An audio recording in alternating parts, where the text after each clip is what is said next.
Bom, então, só voltando. Josias, ele busca fazer uma reforma. Nesse período, o reino de Israel, de Judá, ele passava por sérios problemas de inconsistência de identidade nacional, né? Ou seja, nacionalmente ele estava bem, né? Senão que socialmente ele passava por muitos problemas. Ele tinha um certo declínio espiritual e regresso espiritual. E sempre o templo, ele foi o centro, né? O centro de Israel é o templo. E Josias, ele ao fazer a reforma e a reestruturação do templo, ele encontra aí o Sefer Torah, né? Para muitos era apenas Sefer Dvarim, né? O último livro do Humash. Ele encontra aí e vê quais eram as leis que tinham que ser cumpridas. E diz, não, agora a gente vai cumprir como está escrito aqui. Então ele faz uma reforma religiosa e começa a reestruturar, né, o reino de Judá, né? Como o reino de Israel já tinha ido para o exílio, ele consegue conquistar terras do norte também e concentrar o culto todo em Jerusalém. Então, no período de Josias é que volta a centralização do culto em Jerusalém, diminui, né, o quanto ele pôde diminuir essa diferença, né, entre norte e sul pelo rito religioso que ia tomar, né, com base na fé em Hashem, né? Porque o norte, desde que se separou, criou o seu próprio ritual, né, os seus próprios lugares sagrados, já enquanto o sul seguiu conforme as orientações dadas aos profetas e a Davi Amelech. E Joaquim, quando ele assume o reino, ele se mantém vassalo de Babel, né? Porém, busca uma aliança com o Egito, né? Como o Egito havia perdido, junto com a Síria, as guerras com Babel. Então, busca com o Egito uma forma de fortalecer e enfrentar o reino de Babel. Nesse momento, diz, não, opa, aí para, né? E ele é executado, né? O Babel não aceita, jamais aceitaria, e o executa. O seu filho, Jehoaquim, segue no seu lugar, né? E Jehoaquim, por sua vez, ele também tenta, né, se rebelar contra Babel, e aí é quando Babel diz, não, vocês tentam se rebelar, então a gente vai começar a desmantelar o reino, né? E aí é quando toma toda a corte de Judá e leva cativa para Babel, para a Babilônia. Então aí começa o cativeiro de Babilônia. O cativeiro de Babilônia ele começa 11 anos antes da destruição do templo, né? Então, não foi de imediato, né? Nada acontece de imediato, né? Então eles estão levados para Babel, a corte, e fica aí nobres menores, né, de baixa relevância, e é nomeado Zedequias, ou Zedequias, como um rei em substituição, né? Um rei de fantoche, na verdade, né? Quem era Zedequias? Era o tio de Joaquim, filho de Josias. Então ele era de linhagem real. Até aqui se manteve a linhagem real de Davi, né? Zedequias também assassinado, porque se buscou fazer um outro golpe de Estado, uma outra tentativa de tomada de poder, e não se conseguiu. E Babel começa a dizer, não, então não vai ter mais rei da linhagem de Davi sobre Israel, a gente vai nomear um governador. Então, a quem nomeia? Gedaliah, né? Gedaliah é nomeado governador sobre Judá, né? E Gedaliah não era da linhagem real. Quando a gente faz, no dia 3 de Tishrei, se faz o jejum de Gedaliah, Som Gedaliah, é justamente na pessoa de Gedaliah a memória. Gedaliah ele foi assassinado, né, numa tentativa de tomada de poder, né? No caso aqui, não foi porque quiseram liberar Judá de Babel, senão é que, como viram que o trono real estava livre, né? Então agora vamos tomar o poder, vamos tomar o reino, né? Então uma rebelião houve e nessa rebelião se matou Gedaliah, né? Em busca do poder.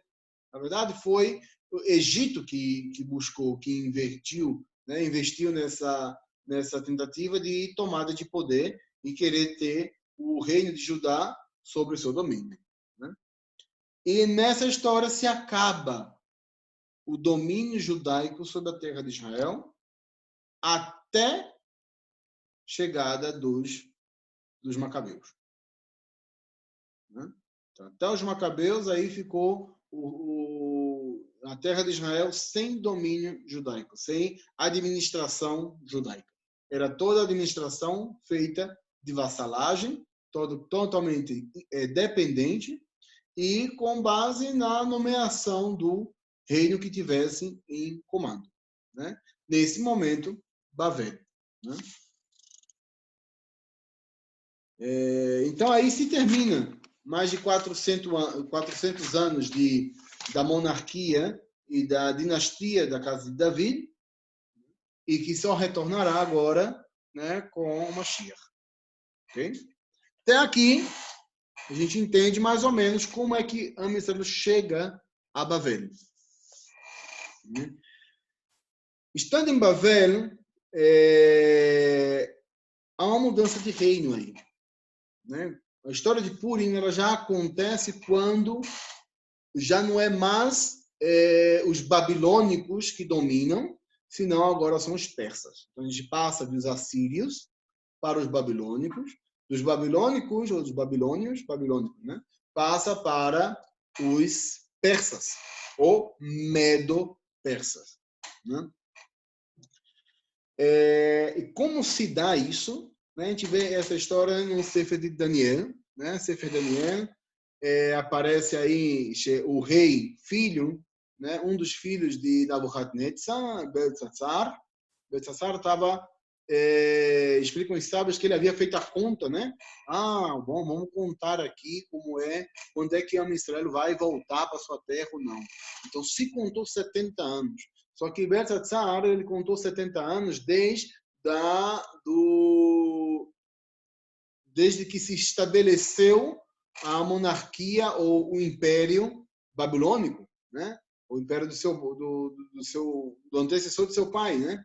Então, desde que se montou o Império Babilônico, ele contou aí 70 anos. Ele disse, pronto, já se acabou, né? Então, agora vamos celebrar. Os judeus não têm mais parte na terra de Israel. Então, Beltsatsar, ele serviu um banquete, uma festa enorme, né? E em que ele serviu os manjares dessa festa nos utensílios do templo, né? E forçou os judeus a participarem dessa festa e a comerem dessa festa, né? É quando a gente encontra que Daniel foi um dos que se negou a comer comida não kosher, né? Não vou comer comida não kosher. Então, nesse mesmo dia, né, Beltsatsar, ele tem uma visão de uma mão que escreve na parede, né? E ele não entende o que estava escrito aí. E chama Daniel. Daniel, tive um sonho, era uma mão que escrevia na parede, o que isso quer dizer? E Daniel disse, olha, acabou, né? Seu reino hoje acaba. E, de fato, nesse mesmo dia, teve a invasão medo-persa no reino de babilônico, nos territórios babilônicos, desculpa, e cai o reino babilônico, né? Quando entra essa tropas, né, e começa a destruir tudo, né, a filha de Beltsatsar, ela se vê uma menina pequenininha, uma criança, e não sabia o que fazer. Ela começa a correr dentro do palácio, e ela vai correr para onde? Para o trono, para a sala do trono, buscar o seu pai, né? E ela vai e se senta no colo do rei. Acontece que, quando ela se senta no colo, ela não está sentada no colo do rei Beltzatzar, porque já estava morto. E no colo de quem ela se sentou? No colo de Dário, né? O rei Dário, que é o rei persa. Quando ele vê quando ele vê isso, ele vê a inocência da criança, né? E ele a adota como sua filha. Essa menina, o rei Dário a entrega por casamento ao chefe de sua cavalaria, né? Naquela época, chefe de cavalaria, né, era um posto de general muito alto, né? E entrega ao chefe de cavalaria. Quem era essa menina? Essa menina era Vashti, que a gente encontra na Megilat Esther. E quem era o chefe da cavalaria? Ahasverosh, né? Então, Dário entrega de casamento Vashti a Ahasverosh, né? E Ahasverosh, mais na frente, vai tomar o lugar do rei, né? Dário morre. Quando Dário morre, quem segue no seu lugar é seu filho Koresh, né? Koresh domina, passa a ser o rei de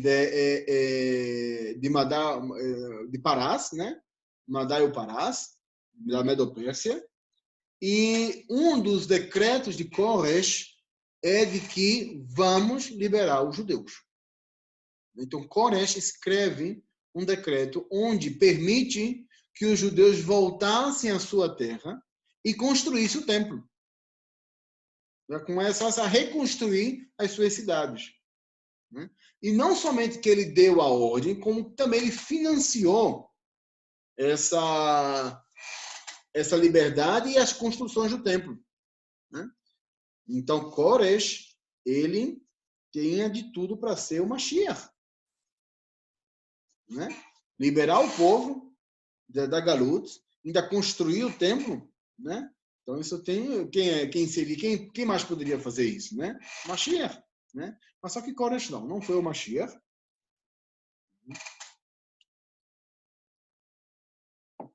Porque no reino de Koresh começou a se discutir: o que você está fazendo?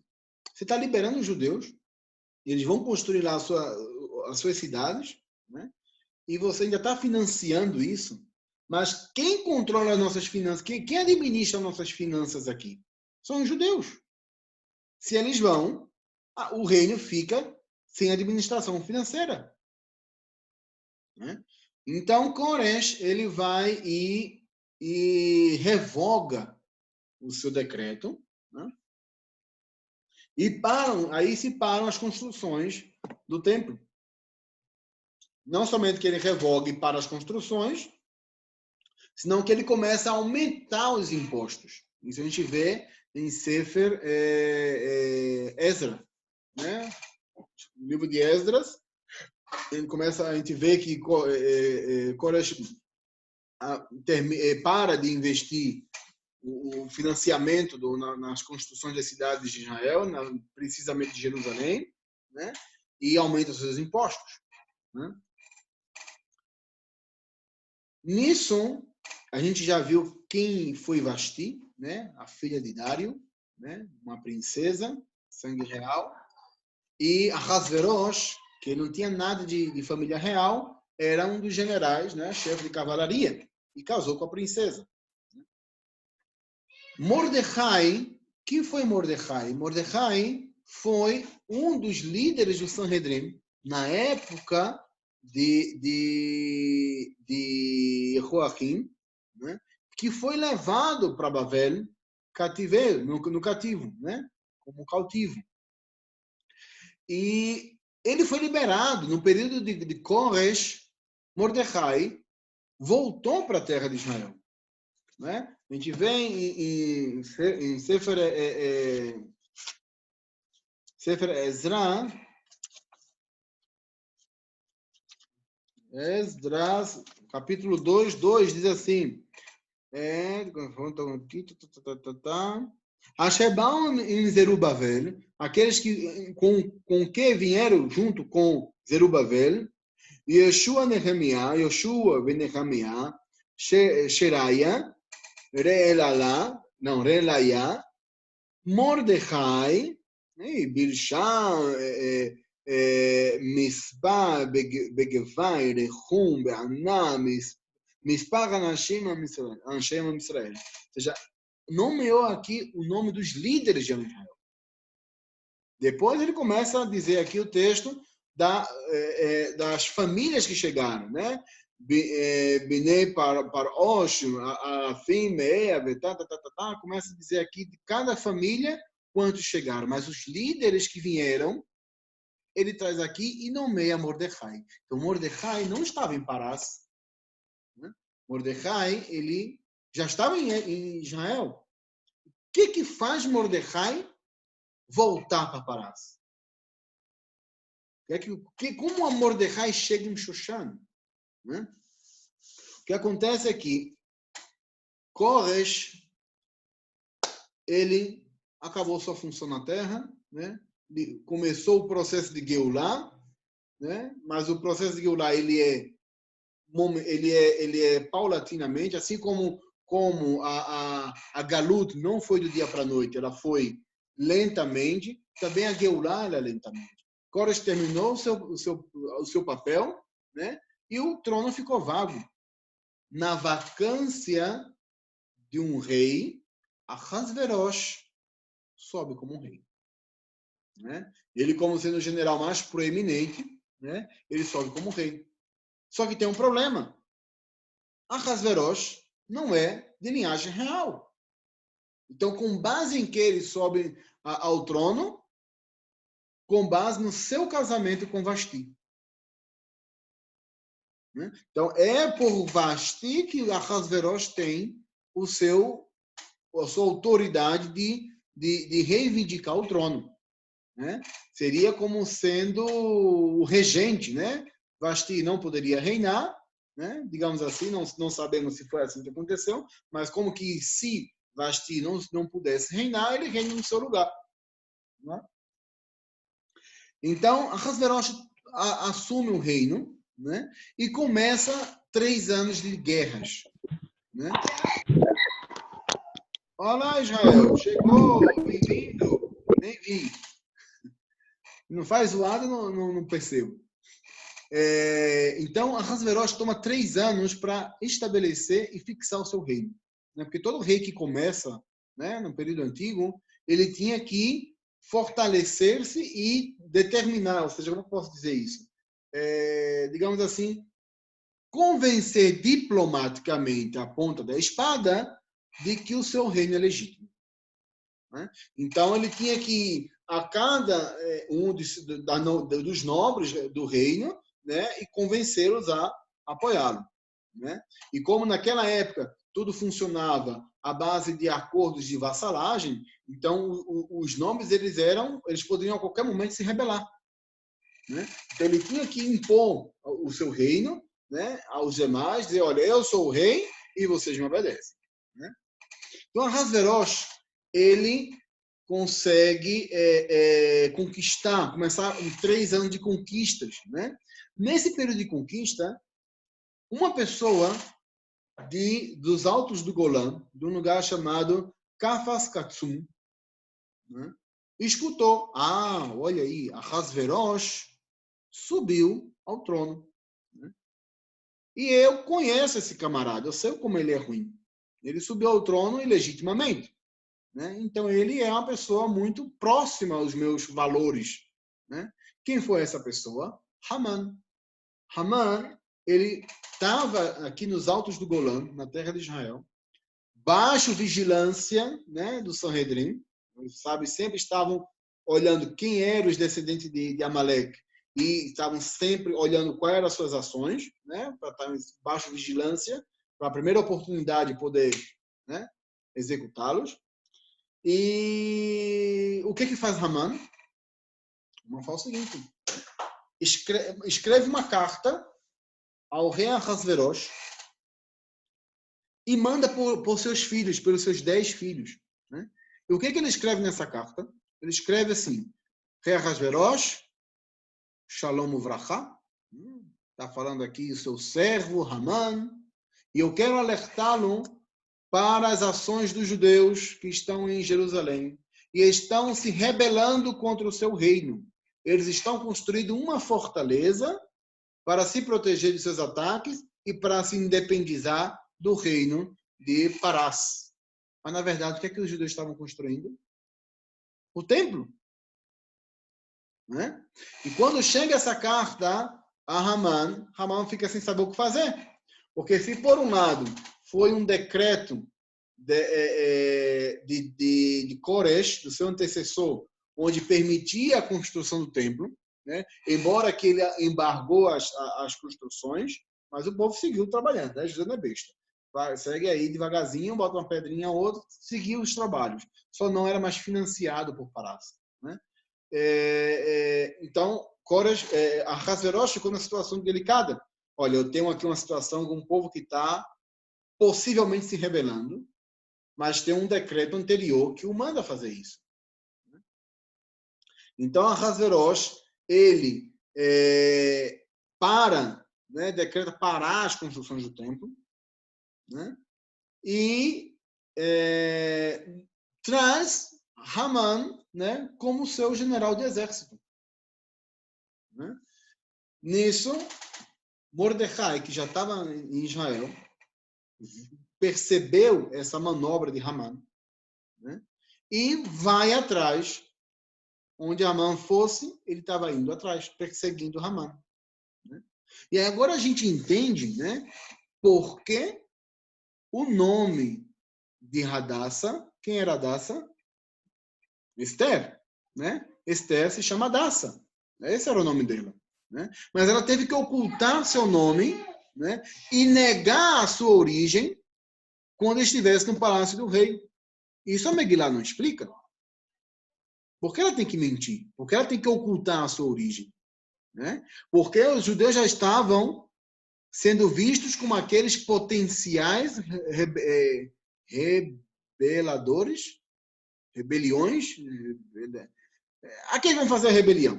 Né? Às vezes as palavras em português me falham. Aqueles... Os rebelados. Os possíveis rebelados, né? Os que poderiam, né, se rebelar contra o rei. Então, não seria interessante saber que um desses judeus estivesse prestes a se casar e se tornar rainha, né, de Parás. Né? Ninguém vai colocar um possível traidor, né, como segundo lugar no rei. Ou seja, não que ela reinasse, não poderia reinar, mas ela estaria num posto de alta relevância, né, no reino. Então, por isso que foi dito a ela, não fale nada de sua origem. Porque aqui a gente está numa situação de perigo. Né? Haman se vai a ser general, né, de Hashverosh. E Mordecai, que já era velho, né, ele já tinha seus 90 anos, e ele vai também e se alista no exército de Ahasverosh. Ahasverosh manda Haman com seu exército, com seu pilotão, a fazer as conquistas, né? Nesse tempo, e lhe dá o dinheiro, né? Toma aqui, esse é o custo do seu exército. Acontece que o dinheiro de Haman se acaba, né? Ele não soube administrar seu dinheiro acabou. E como vai alimentar a tropa? E como vai pagar os soldados? Então ele estava numa situação de risco, ele poderia perder o seu posto. Ora, uma pessoa que saiu, que era cabeleireiro, né? No norte da Galileia, né? Em Kfaz Katsum, a hora é general de pilotão, e ele vai perder o seu posto, ele não quer, ele não aceita isso. E aí estava Mordecai, e Mordecai chega e ele, olha, eu posso fazer um acordo. Eu tenho dinheiro. O dinheiro é realmente de Mordecai, ou Mordecai juntou o dinheiro com a comunidade, não sei. Possivelmente poderia ser dele. Eu tenho dinheiro, né? E te dou o dinheiro. Te faço um empréstimo.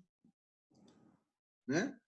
E Haman, obviamente, queria, porque não queria perder o seu posto, não queria perder sua posição de general. Então, ele aceita fazer um acordo com Mordecai, mas Mordecai diz, olha, eu não confio em você, né? Então, vamos fazer o seguinte, vamos assinar esse acordo. Nesse acordo, você será o meu escravo. Mas como assim você ser escravo? Bom, se você quiser o dinheiro para pagar o seu exército, o seu pilotão, você tem que aceitar minhas condições. Aí, Mordecai o que fez? Fez o contrato na sola do seu sapato, para que estivesse sempre com ele onde que ele fosse. Então, na sola do sapato de Mordecai, estava escrito o contrato assinado por Haman, onde ele se submetia a escravo de Mordecai. Em troca disso, recebeu o dinheiro para manter o seu pilotão e voltar a Parás com as suas guerras vencidas. Acontecendo isso, né, Mordecai ele é enviado para Shushan. Shushan era no fim do reino, numa ponta do reino, né, porque era mais seguro para Haman. Ele não vai querer que Mordecai fique perto dele, né? Porque tem um contrato que o denuncia. Né? Então, manda ele para longe, né? E ele fica perto do rei. Acontece que o rei, Ahasverosh, ele tinha que reestruturar o seu reino. Né? Uma vez já construído, já estabelecido, ele buscou a montar a sua capital, né, em um lugar mais longe, né, de mais difícil acesso. E justamente em Shushan, onde já estava Mordecai, foi que o rei Ahasverosh decidiu construir o seu reino aí. E Haman já estava, esse camarada vai me acabar aqui, né? Porque se o rei Ahasverosh descobre que Haman não teve dinheiro para pagar o seu exército e que se submeteu a ser escravo, ele não pode ser um general se ele é um escravo, né? Aí é que começa a história de Purim, né? Então, toda a preocupação da história de Purim é que o templo não podia ser construído mais. Né? Toda a história, embora a gente não veja literalmente, mas toda a história está em volta da paralisação das construções do templo e do interesse de Haman em que o templo não fosse mais construído, né? E nas suas investidas de querer destruir o povo. Quando o rei Ahasverosh já se estabelece no seu reino, fixa o seu trono, né? Que dizem sábios que ele construiu um trono aos moldes do trono do rei Salomão, né? O que dizia-se do rei Salomão, ele construiu o seu trono. E ao fim do terceiro ano, né? Já no terceiro ano do seu reinado, Ahasverosh faz uma festa, né? E aí é que começa a história de Purim. A Megillah começa. Vai Ibeme Ahasverosh, Hu Ahasverosh Melech Mehodo Ad Kush, Sheva ve'esrim mea Medina, né? E foi nos dias de Ahasverosh, Ahasverosh, rei, desde Rodo, desde a Índia até Kush. Né? Kush seria, de alguns que dizem que seria no Egito, né? Outros que dizem que seria Sudão, né? Ou essa zona aí. De Rodo ad Kush, Sheva, 127 reinos. Mas dizem os sábios que, na verdade, eram 254 reinos. Só que, quando Ahasverosh ele decidiu realmente parar as construções do templo, né? Então aí metade dos seus reinos foi perdida. Diga, meu amor.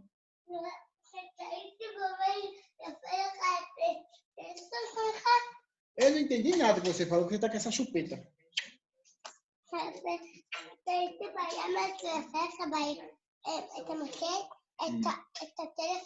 Aham. Vai dormir. Bom.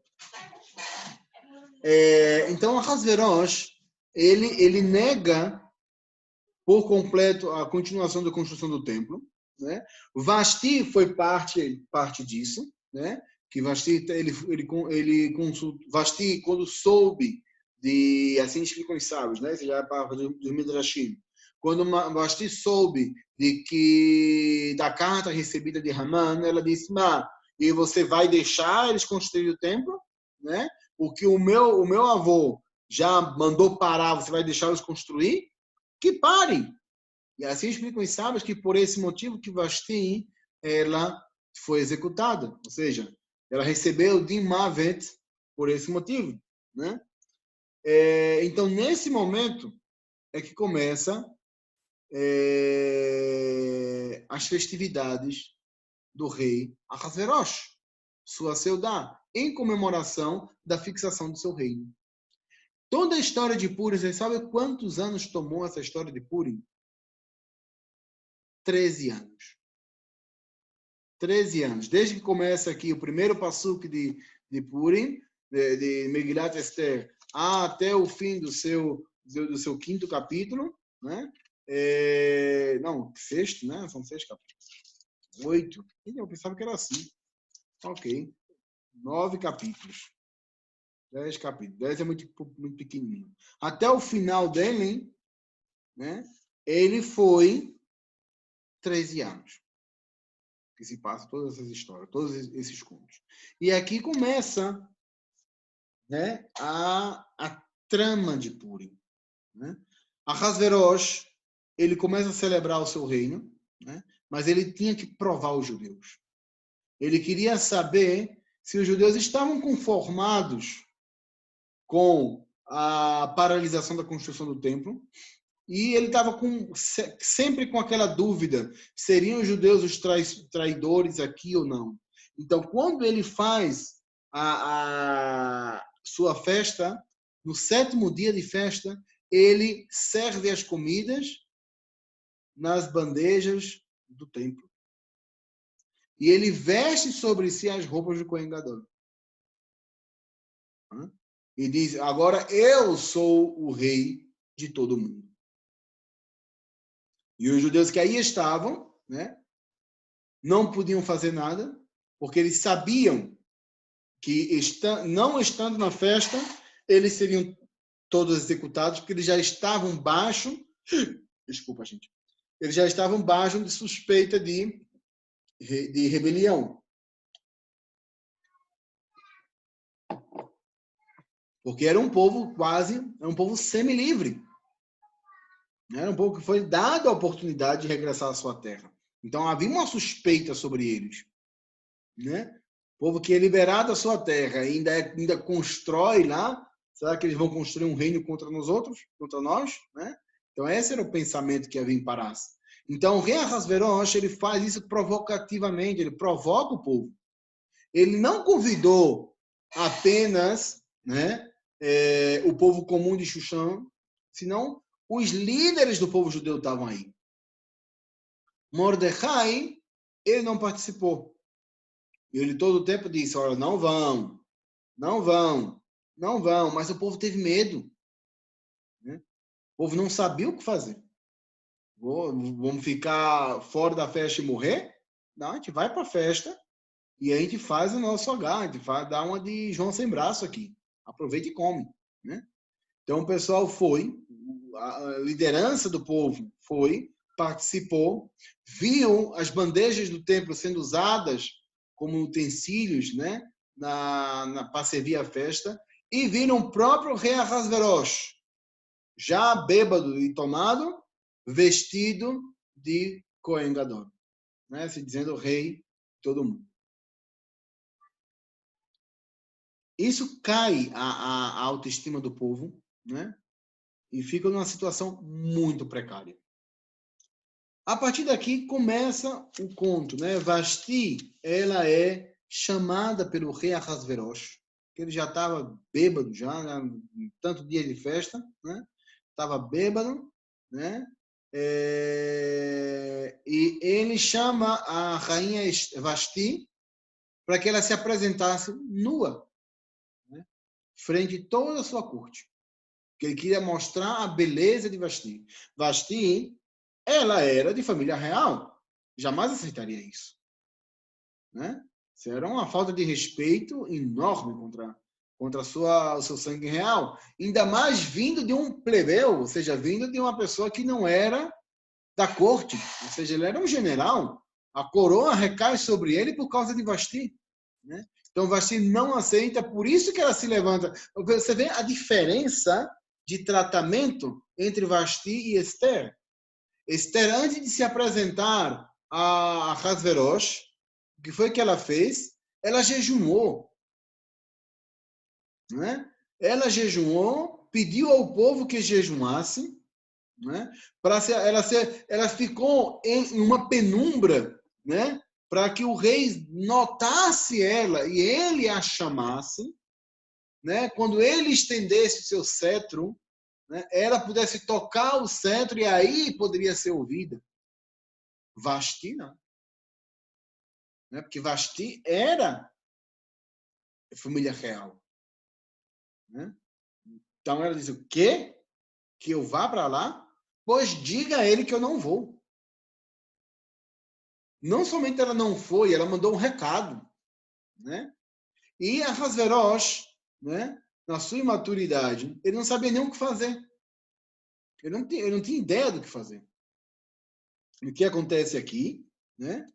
Ele vai pergunta aos seus sábios, pergunta aos seus conselheiros, o que eu vou fazer numa situação dessa? Você vê a imaturidade de Ahasverosh. O quão pequena era a mentalidade, a capacidade de reinado, de crença, de autoconfirmação de seu próprio reino. Ele não acreditava nem nele mesmo, né? Então ele vai e consulta os sábios: olha, Vasti fez uma desfeita dessa, eu não sei o que fazer, né? Então aí é que aparece Memucan, ou Memucan, né? Memucan diz: olha, isso aí é uma falta de respeito. Agora, o que vai acontecer? Agora, veja também como era a resposta de Memucan, né? Memucan não se preocupou em entender a parte, o que era, como administrar a família real. Quando ele se dá uma resposta ao rei, ele não está preocupado com a glória do rei, né? Nem com a preservação da rainha, senão ele está preocupado com o quê? Com o que é que os outros vão dizer, ou seja, como as demais mulheres vão se comportar frente aos seus esposos. Isso mostra o quanto a rainha Vasti era influente, né? E quem ia tomar isso como exemplo? Oi, a rainha desonrou o rei. Agora todas as mulheres vão desonrar seus esposos. Naquela época tão primitiva, que a mulher, se dissesse recebia um tabefe na cara. Não existia isso, né? Então, Memucan, o que ele queria? Na verdade, ele queria destruir Vasti. Ele queria tirar Vasti do caminho e fazer uma nova aliança com o rei. Quem era Memucan? Explicam os sábios. Era Haman, né? Então, Haman, ele queria já começar aí um golpe de Estado, né? Então, queria tirar Vasti do caminho, porque ele não podia tirar o rei diretamente, né? Mas se ele conseguisse casar o rei com uma de suas filhas, né? Então, aí ele teria possibilidades de ter um dos seus filhos reinando.